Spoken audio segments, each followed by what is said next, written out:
Pessoal, vamos lá, vamos dar continuidade aqui ao nosso evento. Como havíamos dito, agora nesse painel nós temos o prazer de contar com representantes dos nossos principais parceiros econômicos, comerciais, né? Nós temos aqui a presença da embaixadora Ana Paula Zacarias, que chefia a delegação da União Europeia no Brasil. Nós temos a presença do cônsul-geral dos Estados Unidos em São Paulo e temos também a presença do ministro conselheiro de Comércio da Embaixada da China no Brasil. Eu pediria à embaixadora Ana Paula Zacarias, por favor, ao cônsul-geral Mr. Dennis Hankins e ao ministro conselheiro de Comércio chinês, o senhor Wang Qinghua. Por favor. Eu faço o possível para ser o... Então, nós vamos iniciar essa nossa sessão e a embaixadora Ana Paula, então, pediria que começasse a falar um pouco sobre as principais estratégias comerciais, principalmente no que diz respeito a acordos preferenciais da União Europeia. E, claro, a relação com o Brasil, que é essa nossa expectativa. Por favor. Nós sempre acreditamos que o comércio internacional pode ser, efetivamente, um dos grandes motores de integração e de crescimento económico. E acrescentamos que queremos fazê-lo na esfera multilateral. Achamos que é aí que ele pode, efetivamente, concentrar-se. A abertura dos mercados internacionais é uma coisa que está, digamos, nos genes da União Europeia. Nós estamos entre as economias mais abertas do mundo. Mais de 70% dos bens importados entram na União Europeia com tarifa zero ou tarifa reduzida. E achamos que essa negociação, essa estratégia comercial da União Europeia tem como prioridade incondicional o seu apoio à agenda multilateral.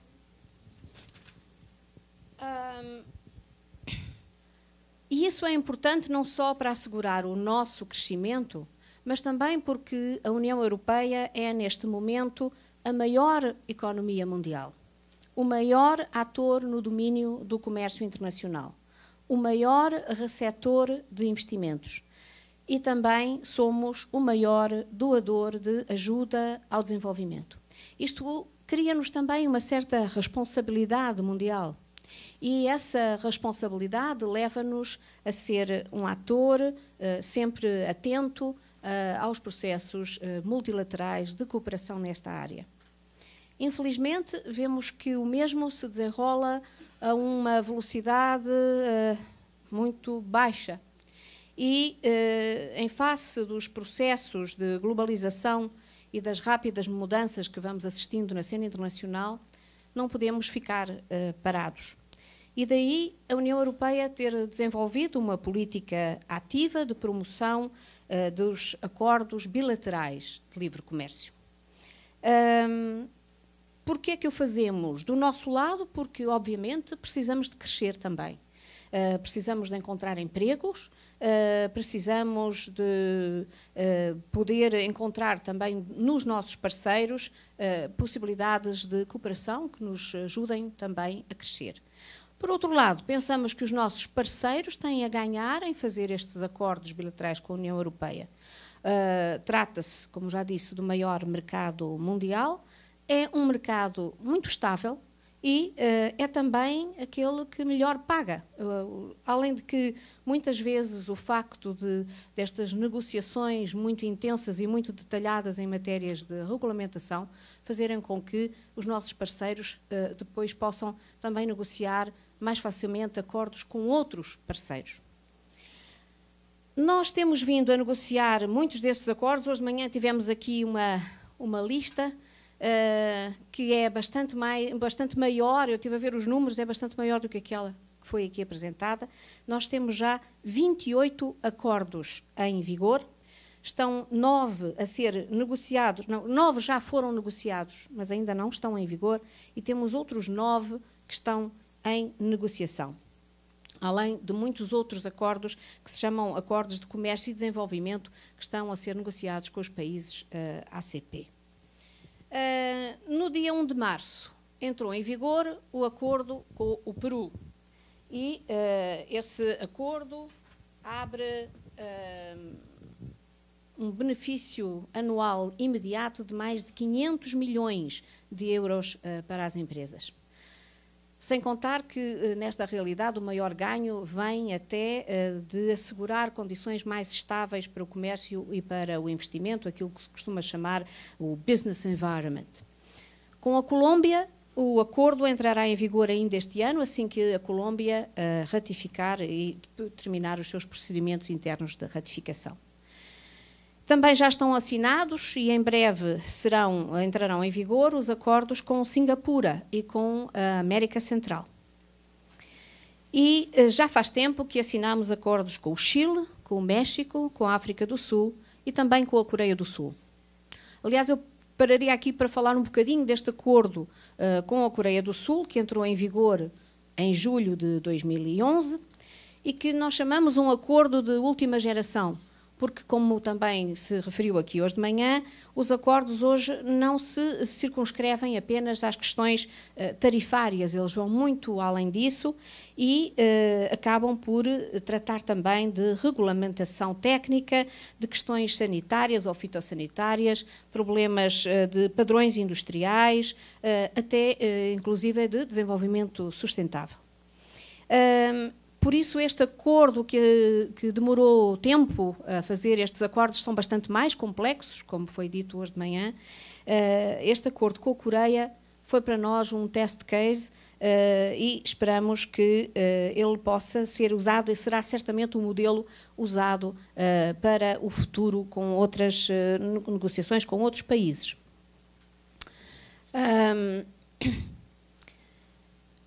Este modelo de acordo mais complexo está a ser negociado também com a Malásia. As negociações foram lançadas em maio de 2010, com o Vietnã, lançado em junho de 2012, e dia 6 de março passado começámos as negociações com a Tailândia. Como digo, estes acordos, que estão a ser todos negociados ao mesmo tempo, exigem do nosso lado uma enorme capacidade também de articulação, porque são acordos bastante complexos, que incluem serviços, investimentos, compras públicas, propriedade intelectual, questões regulamentares, concorrência, e pensamos, inclusive, que poderemos vir a trabalhar também num acordo regional, região, entre países, entre a União Europeia e os países do Sudoeste Asiático. Também no quadro da nossa política de vizinhança, estão abertas negociações com 3 dos nossos vizinhos, a Geórgia, a Arménia e a Moldávia. E começamos aquela que talvez seja uma das maiores, uma das negociações mais complexas, com a Índia. As negociações começaram em 2007 e vão avançando com dados que têm sido bastante positivos, mas, como digo, as negociações têm sido muito complicadas. Com este novo modelo, que tem sido esse novo modelo de última geração, nós estamos, inclusive, a aprofundar tratados ou acordos de livre comércio que já existem há algum tempo, para lhes dar esta maior abrangência. Isso tem sido o caso com o Egito, com a Jordânia, com Marrocos e com a Tunísia. Em dezembro de 2011, nós tivemos mandato, a Comissão teve mandato para aprofundar estes acordos comerciais já existentes. E, finalmente, falando de uma outra modalidade de acordos, que são os acordos de parceria económica, que têm uma vertente muito importante de desenvolvimento, que vêm de uma tradição de há muitos anos, desde os anos 70, que estamos negociando acordos com vários países ACPs, portanto, países da África, do Caribe e do Pacífico. Foram iniciados alguns deles e esperamos que, acho que há 79, estamos a falar de 79 países, aos poucos iremos fazendo estes acordos de cooperação.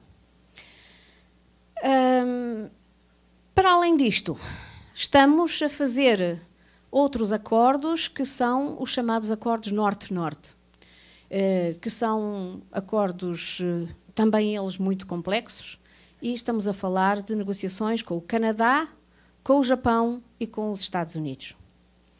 Com o Canadá esperamos finalizar as negociações daqui a pouco, foram 3 anos e meio de intenso trabalho. Achamos, em 2011, o volume do comércio bilateral entre o Canadá e a União Europeia superou os 52,5 bilhões de euros e achamos que, com este acordo, este comércio bilateral poderá aumentar quase 30 bilhões de euros mais. Mais uma vez, como no caso da Coreia do Sul, estas negociações são negociações bastante complexas, uma vez que elas envolvem todos os setores não tarifários também. Em novembro de 2012, lançámos o acordo, as negociações para um acordo com o Japão vamos ver como é que esse também vai evoluir. Também não vai ser seguramente fácil. O Japão é, na Ásia, o nosso segundo maior parceiro comercial e esperamos que o acordo possa levar a um aumento dos fluxos comerciais de cerca de 25% nas duas direções. E mais recentemente lançámos-nos na nossa maior aventura, que é um acordo União Europeia-Estados Unidos, um acordo global em matéria de comércio e investimento, que será talvez o acordo comercial mais importante jamais celebrado entre as duas partes.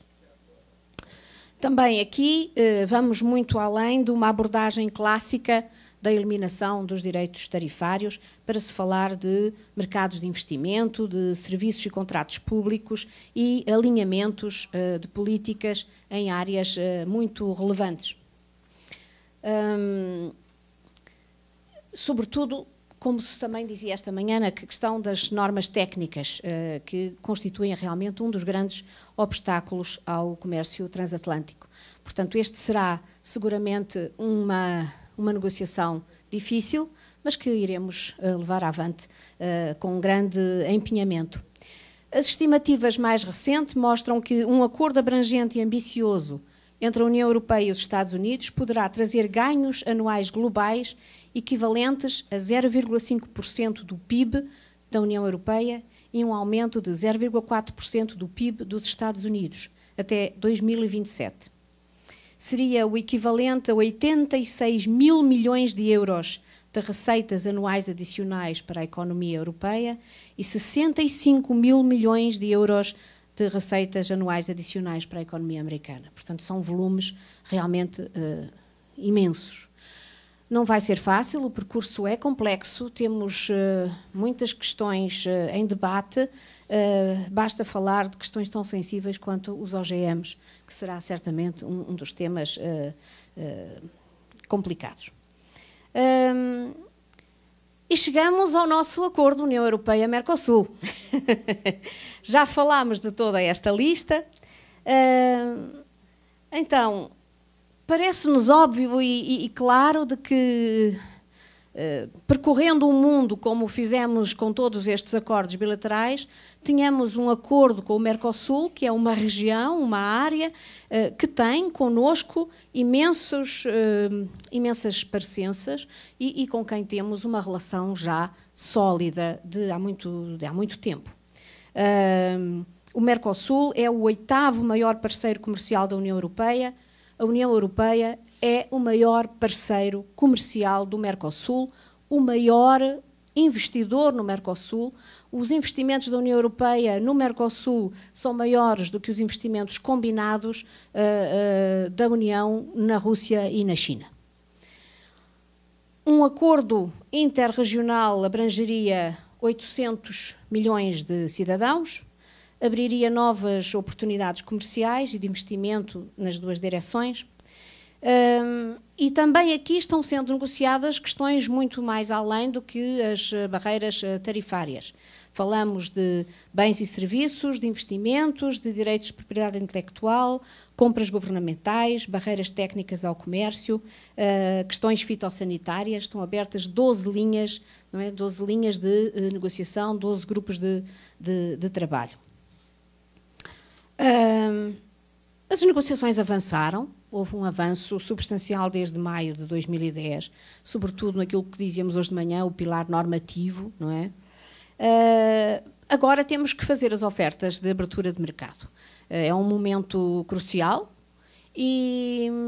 mas foi muito interessante do lado ouvir, durante a Cimeira União Europeia-Brasil, que aqui se realizou em janeiro passado, o empenhamento direto da Sra. Presidente Dilma Rousseff nestas negociações, para que elas deem fruto. É óbvio que o Brasil não pode avançar sozinho, o Brasil também reforçou esse seu commitment, essa sua vontade de trabalhar em conjunto. Trata-se de uma organização como o Mercosul e, portanto, o Brasil irá com os seus parceiros para esta negociação. Esperemos que sim, que até ao final do ano sejam postas na mesa as ofertas de abertura de mercado de um lado e de outro. Haverá problemas, claro que sim. Vimos hoje aqui que há setores que serão particularmente afetados. Isto é válido para o Mercosul, é válido também para a União Europeia. Estas negociações nunca são fáceis. Elas só se concretizam quando as duas partes tiverem a certeza de que ganham. Se as duas partes não tiverem a certeza de que ganham, isto não vai avançar nunca. Mas, como em tudo, é preciso olhar para a floresta no seu conjunto e ver que, às vezes, para a floresta poder crescer, há uma ou outra árvore que provavelmente não serão tão regadas como as outras. Mas o que interessa realmente para nós é a floresta, é obter esse resultado final e assumir compromissos que sejam tangíveis e válidos para os dois lados. Portanto, o que eu acho é que neste momento nós estamos num momento crucial destas negociações. Falávamos hoje muito da questão da competitividade da indústria brasileira. Eu estou convicta de que este acordo, sobretudo se nós o virmos inserido dentro de uma coisa muito interessante, que é a parceria estratégica União Europeia-Brasil. Esta parceria estratégica tem uma componente fundamental na área da cooperação em ciência, tecnologia, inovação e educação. Hoje, um dos colegas aqui fazia essa pergunta: como é que o Brasil vai, como é que vai acontecer a questão educação no Brasil? O governo brasileiro está a fazer um esforço enorme neste sentido e estou convicta de que esta parceria com a União Europeia poderá ajudar nesse sentido. Portanto, somando a parceria estratégica União Europeia-Brasil e tudo o que ela traz consigo, as vantagens que um acordo União Europeia-Mercosul poderão trazer também pelo aumento seguro de investimentos que passará a existir e pelo que isso representará para empurrar a indústria brasileira para se tornar mais competitiva, eu acho que temos aqui dois instrumentos interessantes para tratar também desta questão da competitividade. E é muito interessante este debate sobre a competitividade da indústria brasileira, quando a gente sabe que também este debate está a ser feito na União Europeia. O que é isso? Que indústria é essa nova que nós queremos para o futuro, sobretudo se pensarmos no quadro das negociações e no quadro de toda a questão filosófica, mas mais do que filosófica, uma questão muito pragmática, que tem a ver com o desenvolvimento sustentado. Portanto, aí temos elementos que seguramente nos permitirão avançar e estamos muito comprometidos na realização e na concretização deste acordo. Portanto, terminaria dizendo que todos os países estão, como foi visto aqui, fazendo acordos bilaterais estão se cruzando e multiplicando. Estávamos a falar de cerca de 300 acordos existentes neste momento. Não quero julgar, mas penso que será difícil para o Brasil e para o Mercosul ficar isolado deste movimento que implica todos os países, incluindo estes que aqui estão presentes.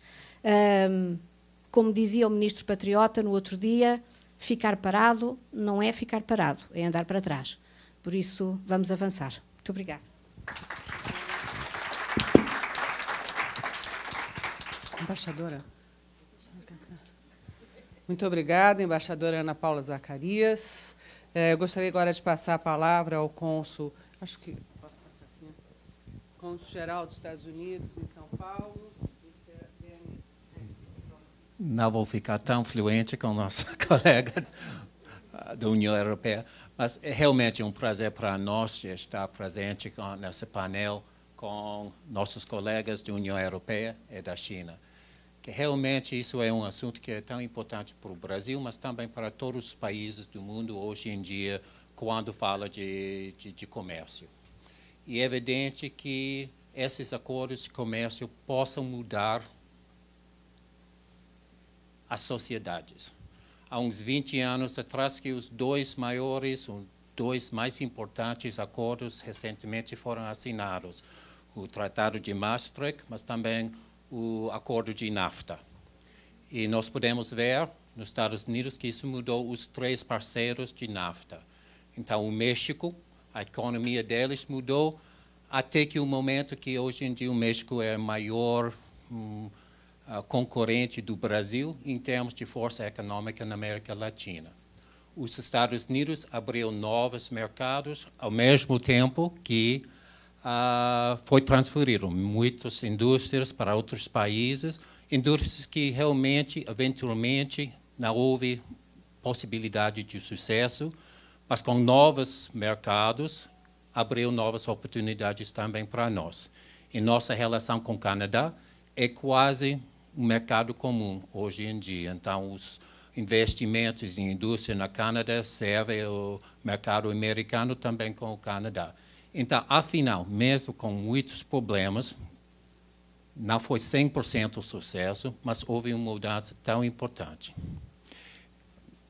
Eu deixar para o colega europeu falar de mudanças europeias, mas é evidente que a Europa de hoje é bem diferente que a Europa de 20 anos atrás, em termos de poder internacional, não só econômico, mas também político, a causa dessa integração pouco a pouco dos países da Europa. Eu vou falar hoje um pouco, não só de nossas políticas internacionais, mas também nossas relações com o Brasil. Que, evidentemente, o Brasil tem preocupação, tem interesse em termos de novos acordos que o Brasil mais e mais joga um papel importante nos mercados internacionais. Entre os Estados Unidos e o Brasil, essa relação continua a crescer. No ano passado, foi mais de 100 bilhões de dólares de intercâmbio entre o Brasil e os Estados Unidos. As empresas americanas fizeram quase 15 bilhões de dólares de investimento direto no Brasil, mas no mesmo momento, 50% o Brasil também fez investimentos nos Estados Unidos, de mais ou menos 8 bilhões de dólares. Então, é claro que o intercâmbio comercial financeiro entre o Brasil e os Estados Unidos continua a crescer. Mas também o fato é que nós, os Estados Unidos com o Brasil, só 12% de nossas economias são ligados ao comércio externo. Então, para nós dois, nós temos prioridade em aumentar a porcentagem de nossas exportações. Que no caso do Brasil, com quase pleno emprego, então é claro que para ter mais produtividade, tem que ter mais mercados, tem que criar mais, produzir mais, para ver o crescimento da economia. E nos últimos 5 anos, as exportações dos Estados Unidos cresceu quase 50%, que deu força para a mudança que a gente veja hoje em dia nos Estados Unidos, o lento, mas positivo crescimento de nossa economia depois dos anos de crise. Na América Latina, é claro que a maioria de nossos acordos são bilaterais. Nós temos vários acordos de Free Trade Agreements com países, indivíduos na América Latina. No caso do Brasil, a gente fica bem longe desse momento, mas ainda tem crescimento em termos de nossas relações. Já com mudanças em termos de intercâmbios, de informações, de impostos, a gente pode pensar em termos de ter um acordo de impostos bitributários, acho que é a palavra, dentro de uns anos, que é importante, que reflete também que, uns anos atrás, no Brasil, talvez foi protecionista nesse sentido, mas hoje em dia o Brasil tem investimentos nos Estados Unidos.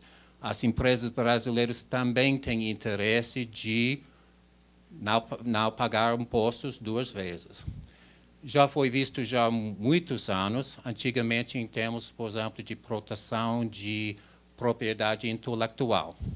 Foi um assunto para os Estados Unidos e a Europa, mas hoje em dia o Brasil tem novas tecnologias, tem inovação, e as empresas brasileiras ficam tão determinadas de proteger a sua inovação como outras empresas. Então, já nós temos uma nova conversa com o Brasil nesse sentido.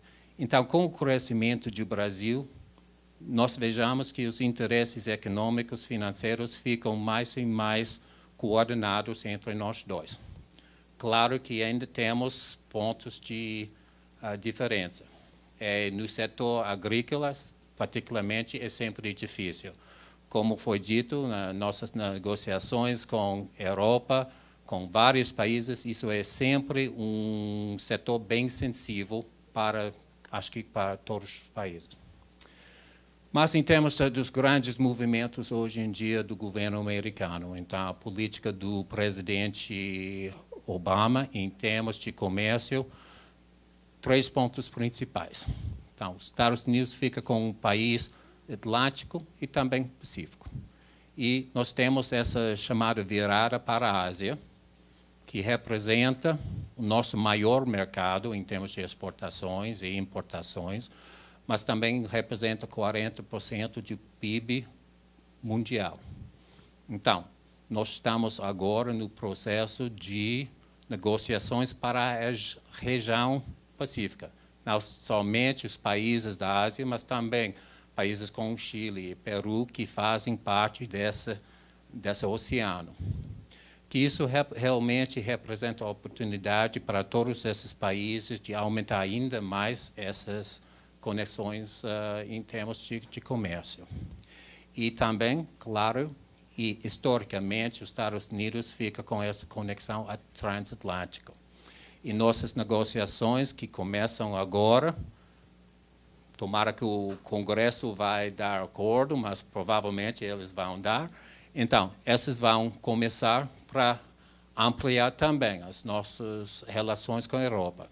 Como foi dito, então, a estimativa é que, com sucesso, essas negociações possam aumentar só de 0,5% o PIB da Europa e dos Estados Unidos, mas como essas são uns dos maiores economias do mundo, isso é importante. E já também tem uma estimativa que esse acordo possa gerar 15 milhões de empregos entre as duas regiões.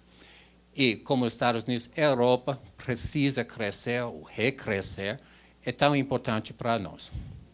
Mas o que é importante nesses acordos é que eles são os acordos deste século. Então, o acordo de Maastricht, posso falar mais do acordo de NAFTA. Na época, a gente não pensou em termos de comércio eletrônico. Tem novas tecnologias.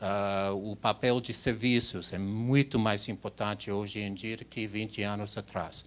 Então, comércio não é mais só uma questão de exportar uma coisa para um outro país, mas é frequentemente exportar uma ideia, de exportar mensagem, de exportar comunicações, talvez não fisicamente, então, de eletrônico. Então, nessas negociações, nós pensamos que as negociações de comércio têm que ser desse século e de tratar de novos assuntos. Então, tarifas são importantes, claro, mas tem muitas diferenças que são barreiras não tributárias, oficial e não oficial. E também temos que pensar em termos de desempenho do governo, que se o governo cria obstáculos em termos de comércio, isso tem um impacto negativo de comércio e também de bem-estar das populações. Então, nós temos que falar com governos como o Brasil, com a Europa, com a Ásia, em termos de como diminuir essas barreiras, em termos de ter mais comércio. É a ideia dos Estados Unidos que o comércio é sempre positivo, mesmo se tiver pontos de desacordo. Por exemplo, então, nós temos pontos de conflito com o Brasil, por exemplo, de algodão. Mas o fato que nós já temos um sistema que tem um processo de dizer nós não estamos contentes com esse processo, nós vamos reclamar, tem um processo, então, neste caso de algodão, os Estados Unidos perdeu. Mas isso deu também a oportunidade de tratar de problema sem conflito, sem briga e, eventualmente, então, já os Estados Unidos pagam para o Brasil, a indústria brasileira, a causa dessa decisão e com as novas regras no Congresso hoje em dia, nós esperamos que os problemas mais específicos em termos de nossas regras possam ser resolvidos. Com o Brasil, já temos bem longe em termos de Free Trade Agreement, mas já temos tantos novos diálogos. Foi criado com a visita do presidente Obama no início de mandato do presidente Rousseff, o primeiro acordo sobre comércio e relações comerciais e financeiras. Isso criou diálogos e nós temos também uma associação de CEOs das empresas brasileiros e americanas que falam dos pontos de conflito entre nós. E já houve um impacto em termos de questões de vistos, em termos de questões de regras sanitárias, regras de importação. Então, todos esses pontos que são sensíveis e têm uma tendência de diminuir o volume de comércio entre nós dois. E nós podemos pensar que nós vamos continuar com mais assuntos. Nós temos um diálogo com o Brasil em termos de aviação, nós temos um diálogo em termos de biofuels, nós temos um diálogo em termos de comércio eletrônico. Então, todos esses diálogos representam mais e mais uma combinação entre nossos dois países em termos de comércio. É evidente que para o Brasil, vocês possam ver que os Estados Unidos está tentando criar novos acordos, grandes acordos, a leste e também a oeste. E isso também implica que esses grandes grupos mundiais vão continuar, eventualmente, num sentido ou outro, para mais integração comercial. E nós entendemos que o Brasil tem que pensar também nesses acordos, o papel do Brasil. Então, achamos que esse tipo de encontro é muito importante de ver quais são os interesses dos seus parceiros principais, mas também como o Brasil tem que entrar nesses discursos com seus amigos. Obrigado.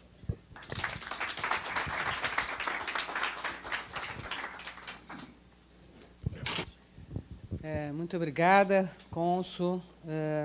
Sempre interessante nós ouvirmos essas posições dos nossos principais parceiros e, por essa razão, nós vamos chamar agora ao ministro, conselheiro de Comércio da China. Por favor. Está funcionando o microfone, ministro? Está ok? Buenas tardes a todos. Permítame falar portuñol, que siempre trabajaba en los países de habla española y portuguesa, no, ya mezclado. Acho que brasileños son muy inteligentes, que pueden entenderme bien.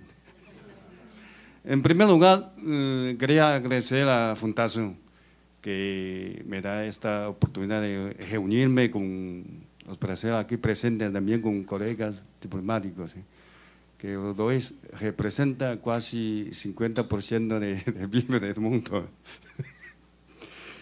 Y aquí todos presentes son especialistas, entonces no quiero hablar mucho sobre el tema muy general. Yo solo que ofrecer alguna información que China ya está firmando, está negociando de asignar un libre comercio.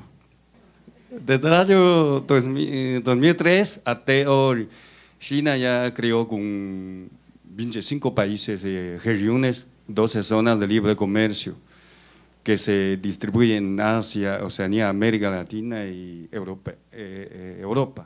Pero aquí tengo un error que en África ainda no ha sido nada. Muito obrigado.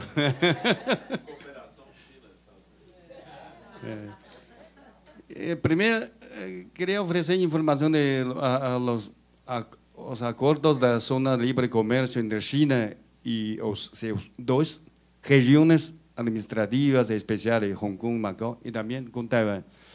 Es poco complicado que quiero informar alguna información sobre China. China realmente tiene 5 ciudades, grandes ciudades que son subordinadas directamente al gobierno central. 4, realmente 4, incluyendo la capital china, Beijing, y la mayor ciudad de industria y comercio, Shanghai, y la mayor ciudad de China, no centro es Chongqing, y otra ciudad es Tianjin. Estas 4 ciudades, la población, todos sobrepasa 10 millones de habitantes. Y también China tiene 23 provincias, incluyendo Taiwán. Y como usted sabe, en caso de más 5, llamamos zonas autónomas, que la gente sabe, una zona de Mongolia interior, y también zonas autónomas como la gente sabe que es Tíbet. Y además tiene 2 regiones administrativas especiales, el Hong Kong y Macao. El Hong Kong devolvió a China soberanía en 1997 y el Macao devolvió a soberanía en 1999. Así que se establecieron 2, llamamos zonas administrativas especiales, porque las 2 zonas son zonas de regiones especiales de, ¿cómo se dice?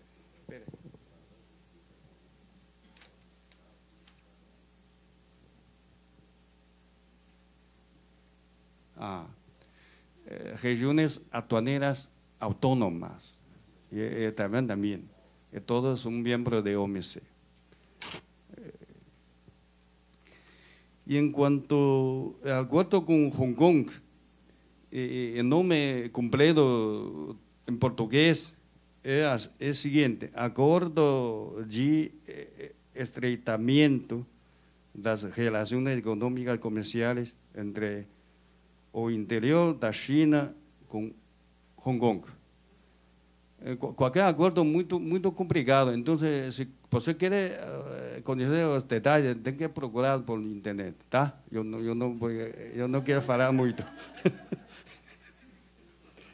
Y esa abreviatura es CEPA, firmó en 2005 y hasta hoy está firmando más 7, llamamos protocolos complementarios, que desde primero un acuerdo de libre comercio de mercadorías y ahora 7 protocolos se refiere a investimentos o comercio de servicio. Y generalmente desde el año 2006, la mercadería entre interior de China y Hong Kong es de todo exento de impuestos. Y en cuanto con Macao es muy semejante a de Hong Kong. Próximo, por favor. Y en cuanto al acuerdo con Taiwán, ese no es un acuerdo solo de libre comercio, un acuerdo muy geral. El acuerdo se llama Acuerdo 4 de Cooperación Económica. No se refiere a asuntos de economía y comercio, sino también a tecnología, y cultura y educación, todo. Entonces no quiero hablar mucho. Próximo, por favor. Y a China también firmó con la Asociación de las Naciones del Sudeste Asiático, que todo el mundo sabe, esa asociación incluye 10 países asiáticos. Y ese acuerdo entró en vigor al junio de 2005 y estipula que reduce a cancelar gradualmente las tarifas de importación para más de 7.000 productos de ambas partes. Próximo, por favor. Y de aquí están estadísticas entre China y esa asociación. Podemos observar que desde el año que entró en vigor el acuerdo, el volumen de negocio entre las dos partes casi se duplicó.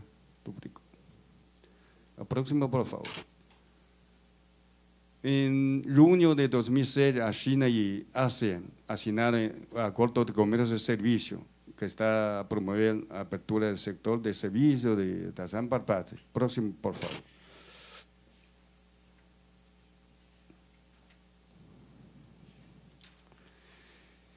Y en cuanto al Acuerdo de Libre Comercio entre China y Chile,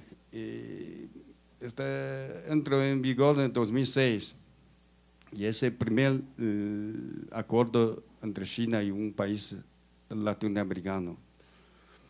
Y también descifra que podemos notar que después de firmar, de asignado de libre comercio, el comercio entre los dos países también se aumentó mucho. Próximo, por favor. El cuarto es entre China y Pakistán. Próximo, por favor. Y también ese acuerdo entre China y Nueva Zelanda, ese asignado en 4 de abril de 2008. El primer acuerdo de libre comercio entre China y un país desenvolvido. Próximo, por favor.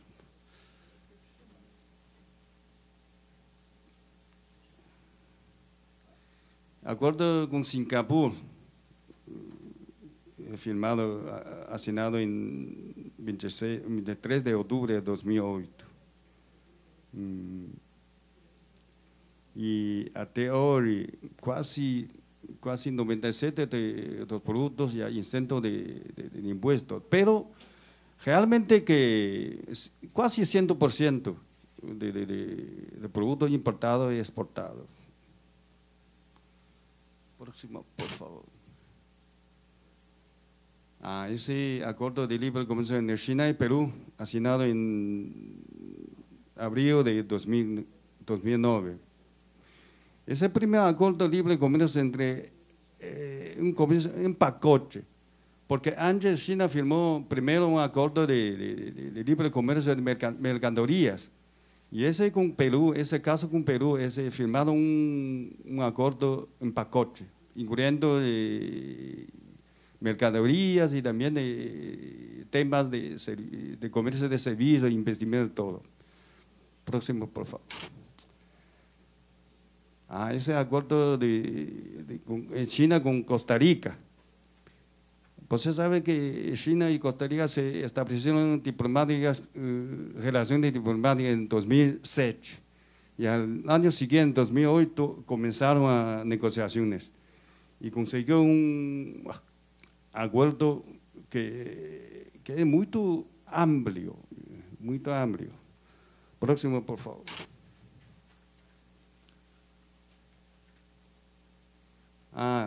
Próximo, por favor.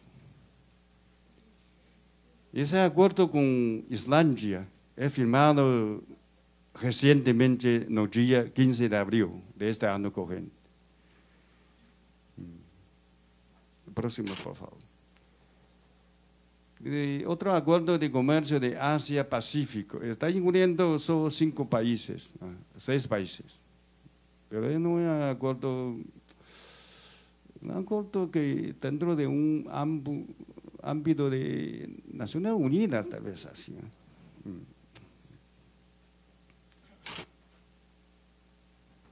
Siguiente, por favor. Así es. Y ahora China está negociando con Suiza, Australia, el Consejo de Cooperación del Golfo y también la Unión Surafricana, Alfándega y a India para asignar los respectivos acuerdos de libre comercio. Y China también está comenzando a negociar con Corea del Sur. Es para negociar, para estudiar, ainda no está realizando un acuerdo. Próximo, por favor. Mais. As práticas chinesas de criação de zona de livre comércio, eu acho que tem alguns princípios. Primeiro, de perto a longe e para todo mundo. Está começando com as zonas, regiões mais especiais, com Taiwan e logo com os países vizinhos asiáticos. Eu acho que acontece também com europeus, também Estados Unidos. E o segundo princípio é de sempre o complexo de avanço gradual. Primeiro, estamos assinando um acordo de poucos produtos de importação e exportação, não é todo. E logo, gradualmente, avançamos mais. E depois se refere a comércio de serviços, de investimentos. Mas ainda não toca de temas muito sensíveis, como trabalhistas, meio ambiente, é um pouco mais complicado. E também de fase difícil e melhoramento constante. E como CEPA com Hong Kong, primeiro assinar um acordo geral e logo para perfeccionar mais. E até hoje firmaram mais de 7 protocolos complementários. Seguinte, por favor. Os benefícios da zona de livre comércio, acho que o crescimento do comércio, já notamos que depois de assinado o acordo de livre comércio, e o comércio entre as duas partes se aumenta muito. E também isso ajuda a diversificação de mercado, e redução de custos do consumidor. Isso é mais importante, porque quando importamos alguns produtos que não pagam impostos, a gente que pode comprar com coisas mais bonitas, bons, com um preço mais baixo. E também esses acordos ajudam a atração de investimentos estrangeiros diretos. Próximo, por favor. E acho que as características chinesas para a criação de zona de livre comércio está o seguinte, que cobertura nos diversos sectores. Ainda não está cobertura de todos os sectores, mas a maioria. Abertura de alto nível de comércio de bens, abertura de meio nível ao comércio de serviços, obtenção de avanço em alguns temas mais complicados nas negociações multilaterais. E China, durante as negociações, está tomando princípio que tem que considerar os interesses de ambas duas partes. Está coordinando com patrones altos e também com políticas mais flexíveis. Próximo, por favor. E obrigado. Acho que os acordos de livre comércio são muito complicados, mas pode procurar por internet os detalhes. Se tem alguma dúvida, pode mandar e-mail para mim. Por se todos me mandam e-mail, não tenho tempo para atender. Muitas graças. Muito obrigada, ministro. Nós vamos abrir agora para algumas perguntas. Por favor, temos aqui 3 já inscritos. 3 perguntas rápidas. Vera Torstensen, da Getúlio Vargas, de Economia. Embaixadora, quando todos os nossos alunos de OMC e GATT sempre aprenderam que Estados Unidos e comunidade não precisavam de acordos porque tinham o GATT. Né? Então, hoje a pergunta é como é que Estados Unidos e a comunidade e a União Europeia vão resolver problemas insolúveis que nos levaram a acompanhar anos e anos de GATT e OMC. Por exemplo, hormonas, por exemplo, as indicações geográficas, os subsídios à área aérea, né? Como é que isso vai ser, imagina, a senhora vai ser resolvido. Ao representante dos Estados Unidos, eu pergunto, Estados Unidos, em 2008, resolveu matar a OMC. Decidiu decretar a morte da OMC. Ponto. A pergunta é, hoje os Estados Unidos adota como política os mega-acordos, TPP e TTIP. A pergunta é, isto não é todo mundo, ainda sobram os BRICS. Como é que os Estados Unidos vão lidar com problemas comerciais com os outros países do mundo, como, por exemplo, Brasil ou como China? Quer dizer, a morte da OMC vai custar caro aos Estados Unidos. Pergunto como é que os Estados Unidos vê isso. Por que matou a OMC? Pergunta para o representante da China. Como o senhor analisa esta invasão de comunidade europeia interessada na ASEAN, Estados Unidos interessado na ASEAN e TPP, numa região tradicionalmente chinesa? Como é que o senhor vê esta... E o que me preocupa é que os acordos da China são basicamente de tarifa e serviço. Os outros 2 acordos englobam uma lista muito grande de regras, de outras regras, competition, investimento, enfim.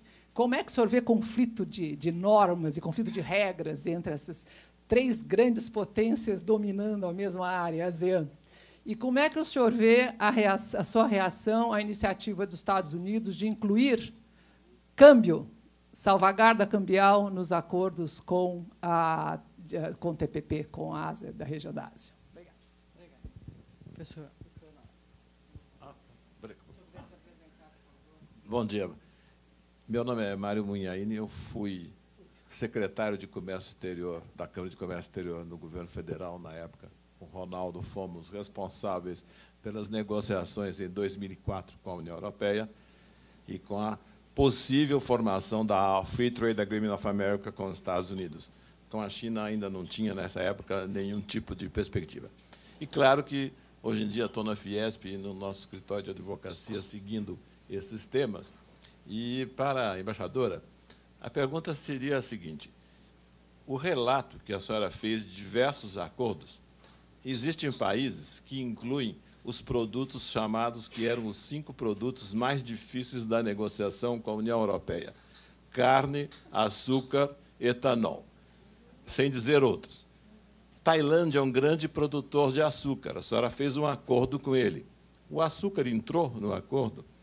Devem ter outros acordos feitos com países que têm carne. A carne entrou no acordo. Eu digo isso, não é uma provocação, mas sim é um facilitador.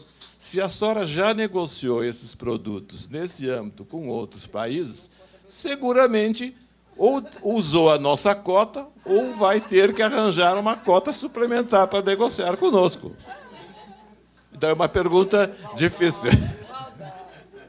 Para o nosso colega dos Estados Unidos, quando nós seguíamos as negociações do Free Trade Agreement, um grande parceiro do país era o México, que tinha a seguinte posição. Ele tinha criado o PITEX, que é a Zona de Exportação Livre, onde 99% dos investimentos eram americanos. E, portanto, era uma condição fácil de receber toda a produção mexicana para os Estados Unidos. Só que essa produção depois começou a receber invasão chinesa, que começou a se instalar lá e criou uma situação difícil, porque exportava produto de uma certa forma chinês, o problema da origem era complicado. Então, como é que o senhor vê se os Estados Unidos foi bom para os Estados Unidos o acordo com o México e, se, na sua opinião, se esse acordo foi bom para o México também? O colega da China, eles estão me provocando para fazer mais perguntas.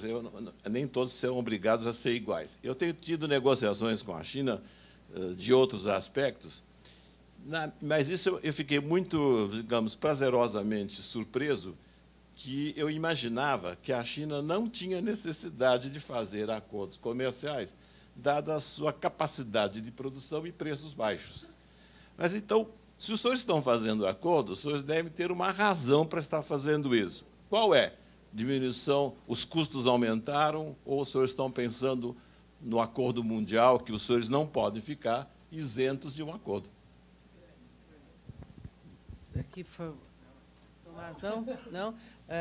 Mais alguém? Alguma pergunta? Por favor, não se intimide.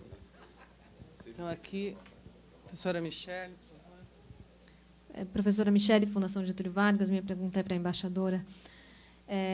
A senhora chegou a mencionar o quanto o modelo União Europeia-Coreia é hoje um modelo de nova geração de acordos para a União Europeia. Tendo em vista, enfim, o longo tempo de negociação Mercosul-União Europeia, eu gostaria de ter suas impressões sobre o quanto esse novo modelo deve interferir na negociação Mercosul-União Europeia. E, se houver algum espaço, se há ainda espaços para especificidades na negociação União Europeia-Mercosul, se for o caso, quais são elas? Né? Acho mais uma pergunta, e depois daríamos oportunidade para os nossos palestrantes responderem as questões que não são simples. Ministro, o senhor gostaria? Não? Pois não. Os alunos aqui presentes e demais. Então, perfeito. Ninguém mais quer, porque nós vamos encerrar as perguntas. Então, eu vou passar aqui. Não, eu vou encerrar as perguntas, Vera, se você não se opuser. Né? Então, vamos continuar. Eu acho que vamos começar, então, com o ministro Wang, né, a responder. Vamos fazer uma ordem diferente. Né? Por favor. Assim, a embaixadora que está numa situação complicada, que o doutor Mário colocou, né, terá condições. O senhor gostaria, então, de responder por que a China, né, retomando, por que a China... Ele quer que você comece por lá.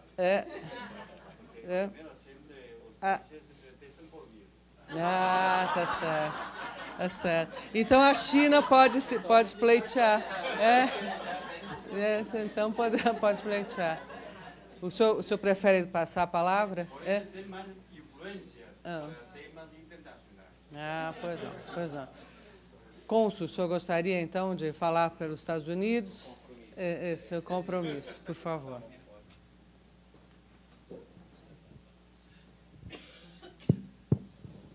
Bom, primeira pergunta sobre o OMC, que acho que ainda não morreu. Então, ainda tem vida. Mas acho que isso é... Bom, sempre que fala de um instituto multilateral, é sempre difícil achar consenso.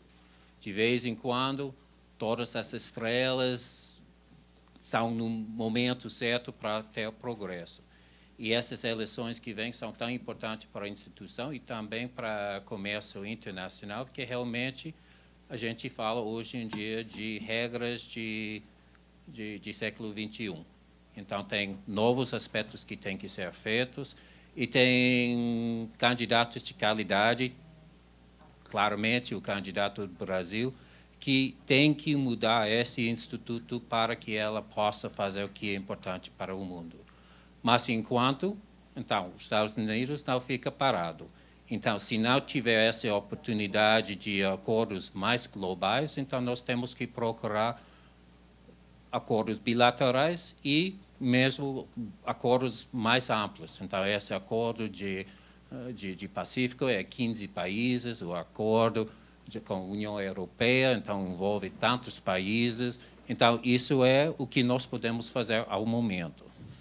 Em termos dessa questão de benefícios para os Estados Unidos de NAFTA, então, realmente, então, como eu disse, a maioria dessas indústrias que foram transferidas para o México já foram a morrer. Então, foi uma mudança da economia americana que, hoje em dia, a gente veja que, com essas mudanças, nós esperamos que vai ficar mais poderoso, mais eficiente, mais ao ponto de tecnologia do que essas indústrias. E o fato que China entrou não é tão mal. O fato que China cresce não é negativo para nós. Então, quando o presidente Nixon foi para a China, uns 40 anos atrás, foi com a ideia de abrir a economia chinesa, que a China entra nos mercados internacionais, seja um membro de comunidade internacional. Então, é um sucesso, é realmente um grande sucesso da China, que hoje em dia é tão poderoso em termos econômicos, com todos os problemas que vêm com o crescimento. Então, para nós, o fato que a China é lá, isso não é negativo. E a nossa política também. Então, política de comércio possa ter um aspecto político também. Então, o crescimento e investimento no México mudou a economia, mas também a política de México. E nós sempre temos problemas, por exemplo, com migração.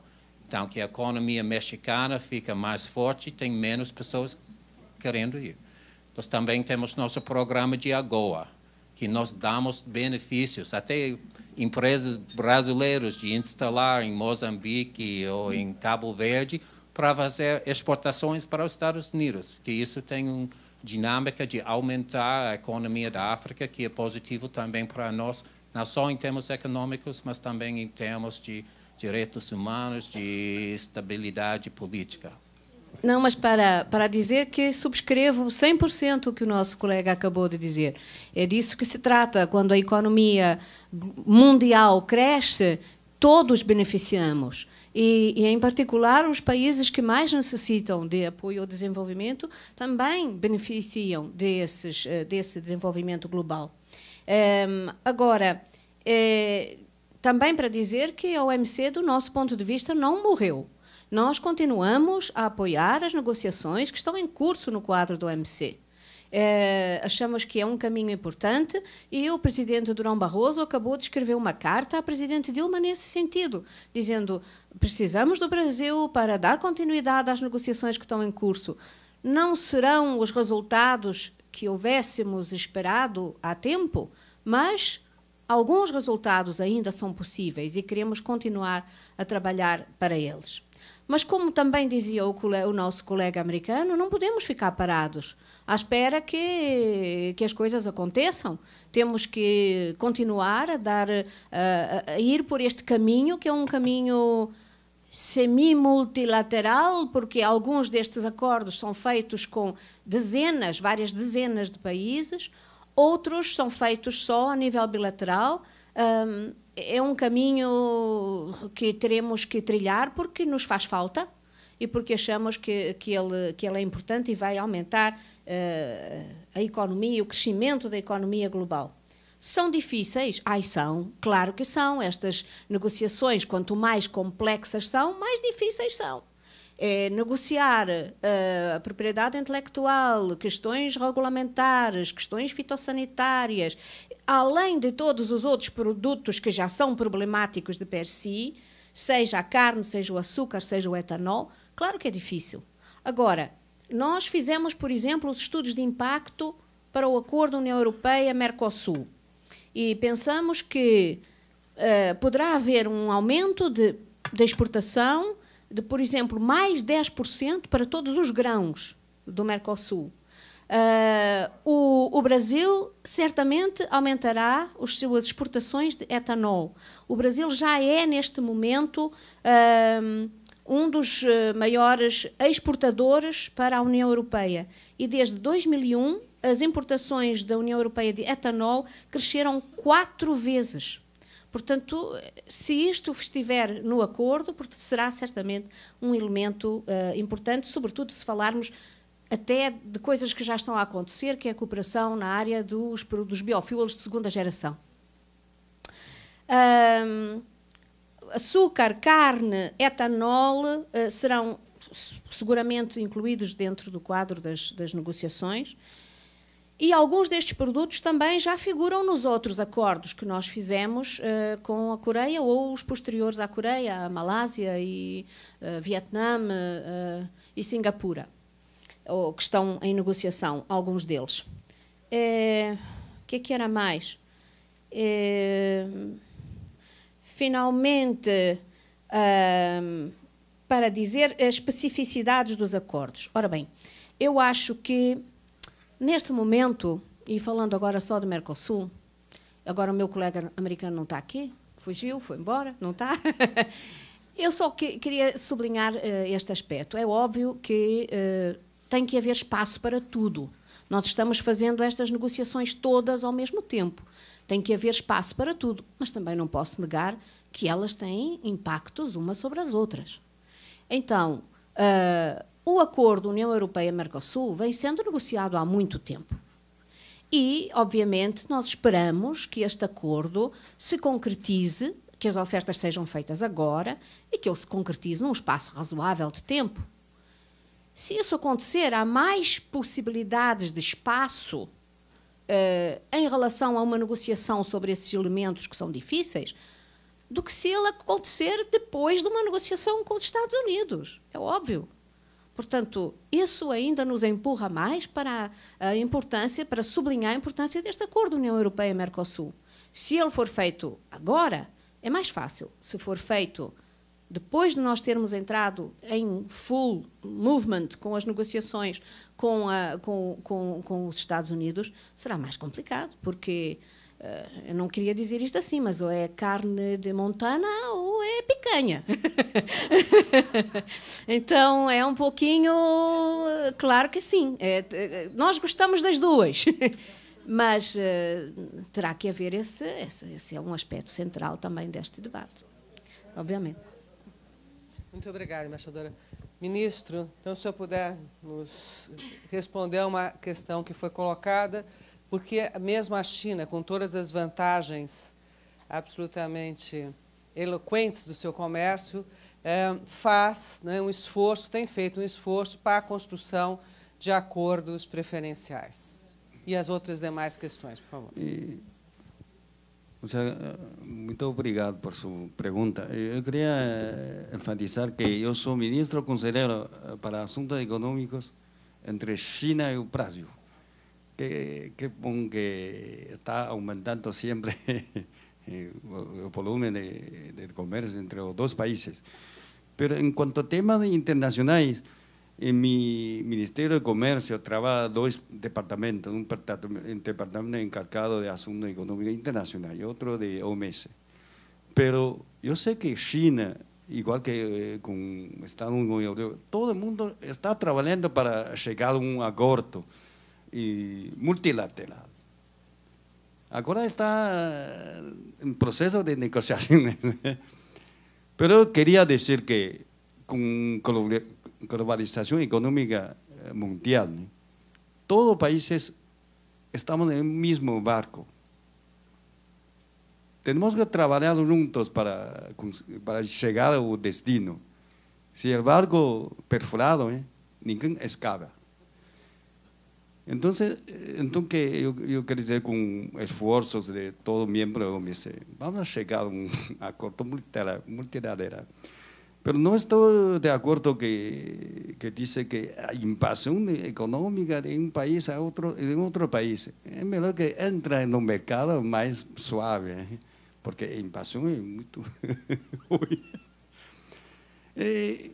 Com esse processo de globalização, todo mundo está procurando parceiros comerciais para firmar acordos de livre comércio. Tanto que China firma acuerdos con países latinoamericanos, ¿sí? Y también que europeos, Estados con algún país asiático, es bueno para promover más o intercambio comercial. Pero quería decir que China, aunque un gran país exportador, también un gran país importador. Anualmente importa casi trillones de dólares. Sí. Y en el caso do Brasil, eu acho que o Brasil sempre queixa muito da lista de exportação do Brasil, está limitado a seus commodities. Pero China está aberto. E muitos países já conseguem entrar no mercado chinês. Acho que o empresário brasileiro tem que ser mais dinâmicos para entrar no mercado. Eu sempre tomo um exemplo que estou trabalhando muitos anos em assuntos com todos os países latino-americanos. Eu trabalho lá na China, no Ministério do Comércio. Eu sei que o Brasil é um grande país produtor e exportador de café, mas lá na China quase não se vê nenhuma marca, quase. Mas a gente conhece só a marca Nescafé ou Café Colômbia. Por quê? Porque 30 anos atrás, as empresas ocidentais já começaram a trabalhar fazendo anúncios, propaganda lá na China. Eu sempre quero tomar um exemplo. Meu filho agora cumpre 30 anos. Quando era de 5 anos, ele recebeu um anúncio de propaganda de Café Colômbia. Que todo mundo sabe que a Associação de Produtores de Café de Colômbia é muito forte. Ele faz uma grande propaganda lá na China, mas eu tenho certeza que naquele momento China não estava consumindo café, só chá. Mas ele faz propagandas incluso em los autobuses. Pero meu filho me perguntou, papá, o que é esse nome? Eu sou colombiano. O que diz? Café Colômbia, melhor do mundo. Pero meu filho agora é grande homem, sempre consome Café Colômbia. Ele não sabia que café do Brasil é quase igual, a qualidade igual à Colômbia. Então, não digo que não pode cruzar os braços queixando de outros, tem que trabalhar para entrar no mercado. E espero que mais produtos brasileiros entrem no mercado. Muito obrigado.